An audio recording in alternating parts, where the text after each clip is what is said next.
السلام علیکم ورحمۃ اللہ وبرکاتہ۔ نحمدہ ونصلی ونسلم علی رسولہ الکریم وعلی آلہ واصحابہ اجمعین، اما بعد۔ دینیات کورس میں مسائل کی دوسری ویڈیو ہے۔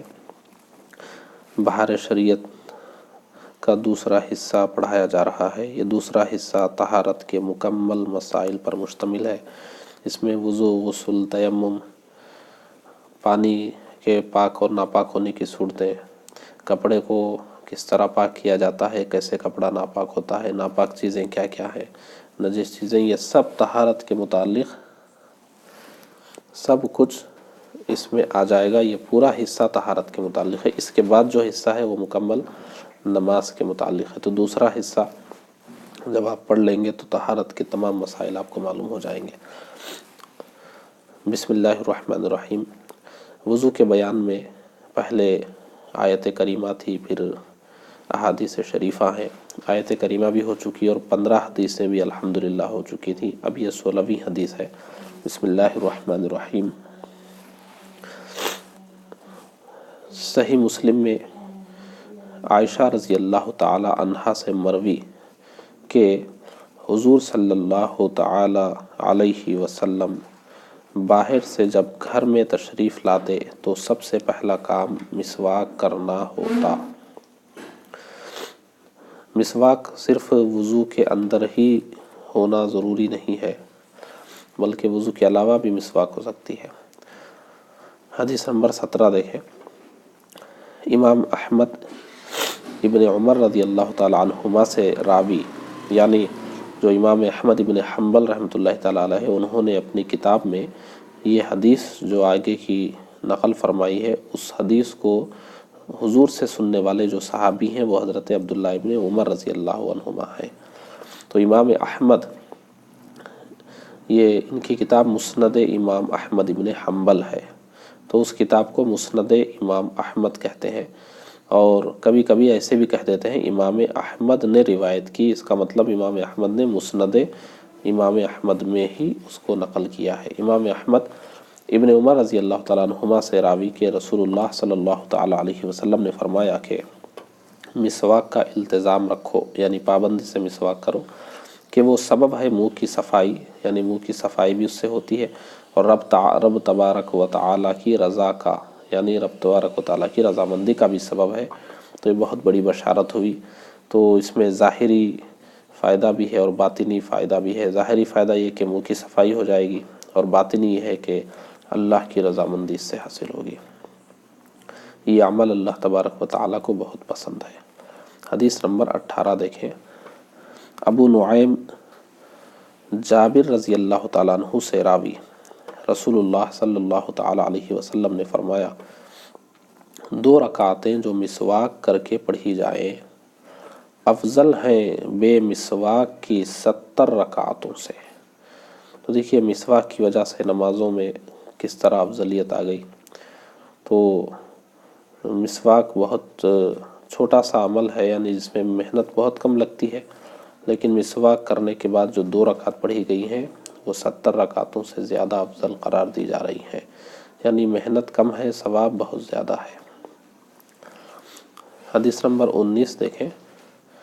اور ایک روایت میں ہے کہ جو نماز مسواک کر کے پڑھی جائے وہ اس نماز سے کہ بے مسواک کیے پڑھی گئی 70 حصے افضل ہے۔ یہ بھی اسی طرح کی بشارت ہو گئی۔ حدیث نمبر 20 دیکھیں۔ مشکات میں عائشہ رضی اللہ تعالیٰ عنہا سے مروی کہ 10 چیزیں فطرت سے ہیں، یعنی ان کا حکم ہر شریعت میں تھا۔ کیا ہے وہ 10 چیزیں؟ مونچھیں کترنا، داڑھی بڑھانا، مسواک کرنا، ناک میں پانی ڈالنا، ناخن تراشنا، انگلیوں کی چنٹیں دھونا، بغل کے بال دور کرنا، منہ زیر ناف مونڈنا، استنجا کرنا یعنی ضرورت سے فارغ ہونے کے بعد صفائی کرنا، کلی کرنا۔ یہ 10 چیزیں فطرت سے ہیں، یعنی اللہ تبارک و تعالیٰ نے ہر نبی کی شریعت میں یہ احکام رکھے تھے، اور ایمان لانے والوں نے ہر زمانے میں، ہر دور میں ان چیزوں پر عمل کیا ہے۔ تو یہ ہماری شریعت میں بھی موجود ہے۔ حدیث نمبر 21 دیکھیں۔ حضرت علی رضی اللہ تعالیٰ عنہ سے مروی ہے، رسول اللہ صلی اللہ علیہ وسلم نے فرمایا کہ بندہ جب مسواک کر لیتا ہے پھر نماز کو کھڑا ہوتا ہے تو فرشتہ اس کے پیچھے کھڑا ہو کر قراءت سنتا ہے، پھر اس سے قریب ہوتا ہے یہاں تک کہ اپنا منہ اس کے منہ پر رکھ دیتا ہے۔ مشائخ کرام فرماتے ہیں کہ جو شخص مسواک کا عادی ہو، یعنی مسواک کرنے کی عادت اس نے بنا لی ہو، مرتے وقت اسے کلمہ پڑھنا نصیب ہوگا۔ اب اس سے بڑی کیا فضیلت ہو سکتی ہے مسواک کی۔ اور جو افیون کھاتا ہو، افیون ایک نشہ آور چیز ہے، جو افیون کھاتا ہو مرتے وقت اسے کلمہ نصیب نہ ہوگا۔ تو ہر ایسی چیز سے بچنا چاہیے جس کی وجہ سے مرتے وقت زبان پر کلمہ نہ جاری ہوتا ہو، اور ہر ایسا عمل کرنا چاہیے جس کی وجہ سے مرتے وقت کلمہ نصیب ہوتا ہو۔ حضور اکرم صلی اللہ علیہ وسلم نے یہ بشارت بھی عطا فرمائی ہے کہ جس کا آخری کلام لا الہ الا اللہ محمد رسول اللہ صلی اللہ علیہ وسلم یہ ہوگا، اس کے لیے جنت کی بشارت ہے۔ تو مرتے وقت کلمہ نصیب ہونا یہ بہت بڑے شرف کی بات ہے۔ اور انسانوں کو بھی حکم یہ ہے کہ اگر کسی شخص کی روح قبض ہو رہی ہو، موت کے آثار ہمارے سامنے ظاہر ہو گئے ہوں، تو انہیں ہم کلمہ طیبہ کی تلقین کریں، یعنی ان کے سامنے زور زور سے کلمہ طیبہ پڑھیں تاکہ ان کی زبان پر کلمہ جاری ہو۔ یہ کوشش کرنے کا حکم ہے۔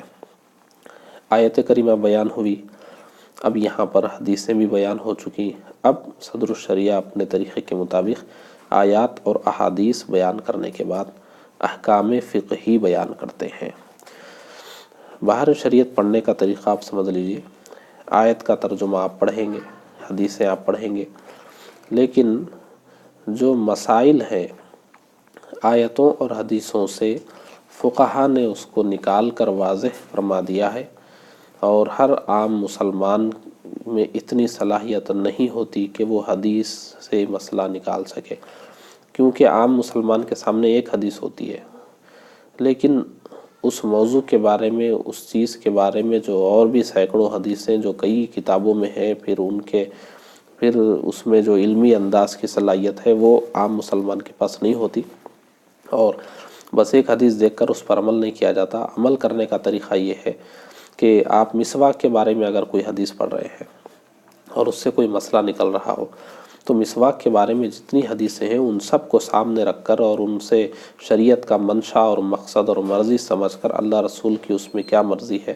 اور اللہ اس کے رسول کی کیا مراد ہے، یہ سب سمجھ کر اپنے اجتہادی شان کے ذریعے، اجتہادی صلاحیت کے ذریعے وہ مسائل بیان کرتے ہیں۔ تو وہ مسائل پڑھ کر ہمیں عمل کرنا ہے، اور ایک حدیث شریف سے ہی ہمیں کوئی فیصلہ نہیں کرنا ہوتا ہے۔